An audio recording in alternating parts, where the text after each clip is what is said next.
الحمدللہ والصلاة والسلام علی رسول اللہ۔ بھائی نے نظر مان لی کہ بہنوں سے بات نہیں کرے گا۔ سوال کیا گیا ہے، میری اپنی بہنوں کے ساتھ چپکلش ہو گئی، میں اس وقت غصے میں تھا تو میں نے کہہ دیا اگر میں نے ان میں سے کسی سے بھی بات کی تو مجھ پر 1 ماہ کے روزے۔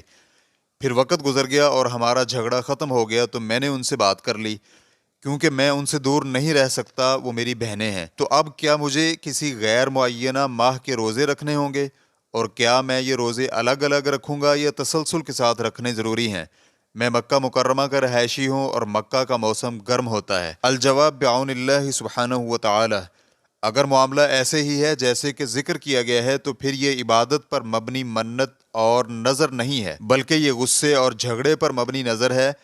اس نظر ماننے کا مقصد یہ ہے کہ اپنے آپ کو بہنوں سے بات کرنے سے روکا جائے۔ تو خلاصہ یہ ہوا کہ اس نظر کا حکم قسم والا ہے، تو اس لیے آپ قسم کا کفارہ دیں گے اور آپ پر روزے رکھنا لازمی نہیں ہے، کیونکہ آپ کا یہ عمل غصے اور جھگڑے کی نظر کہلاتا ہے، اور اس کا حکم یہ ہوتا ہے کہ اس پر قسم کا کفارہ دیا جائے گا۔ اس لیے آپ قسم کا کفارہ دیں گے، یعنی 10 مساکین کو کھانا کھلائیں یا انہیں لباس دیں یا پھر ایک غلام آزاد کریں، یہ قسم کا کفارہ ہے۔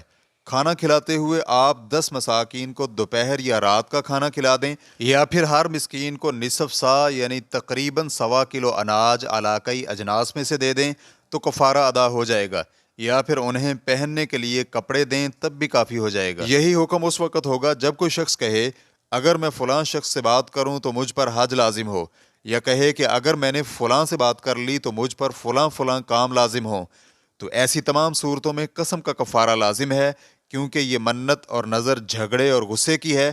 اس میں مقصود یہ ہوتا ہے کہ اپنے آپ کو مخصوص کام کرنے سے روکا جائے۔ فتویٰ سماحت الشیخ عبد العزیز بن باز رحمہ اللہ، فتاوی نور علی الدرب، جلد نمبر 4، صفحہ نمبر 1978۔ واللہ تعالی اعلم۔ اسلام کیو اے ریکارڈنگز، مؤسسۃ الشیخ محمد صالح المنجد، المملکۃ العربیۃ السعودیہ، فتویٰ نمبر 150466۔ والسلام علیکم ورحمۃ اللہ وبرکاتہ۔